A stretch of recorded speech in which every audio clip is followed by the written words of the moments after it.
ছোটবেলা থেকেই আমি কিন্তু কচু জাতীয় কোনো খাবারই পছন্দ করি না। মানে কচুর যা আইটেম হতো আমি নাক সিটকে বসে থাকতাম, তাই আমি ওইদিকে তাকাতামই না। কিন্তু এ বাড়িতে এসে দেখলাম কচুর বিভিন্ন ভ্যারাইটি, তারপর আবার বড়দিদির হাতের রান্না, তাই মিস তো করা যাবে না।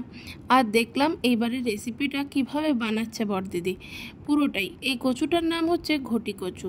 ভালো করে ধুয়ে তারপর খোসা ছাড়িয়ে নিতে হবে, তারপর এটাকে পিস করে গ্রেট করে নেওয়া হয়েছে।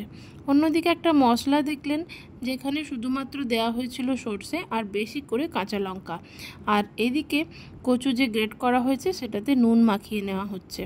ব্যাস, এরপর এর মধ্যে যে মিক্সচারটা করা হয়েছিল আমাদের মশলার, সেটাও দিয়ে দেওয়া হলো।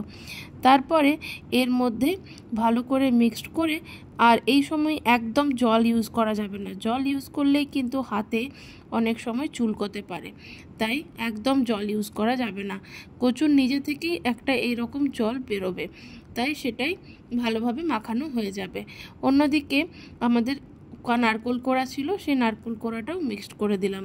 নারকোল কোড়া না থাকলেও মিক্সড দরকার নেই, ওটা স্কিপ করতেই পারেন।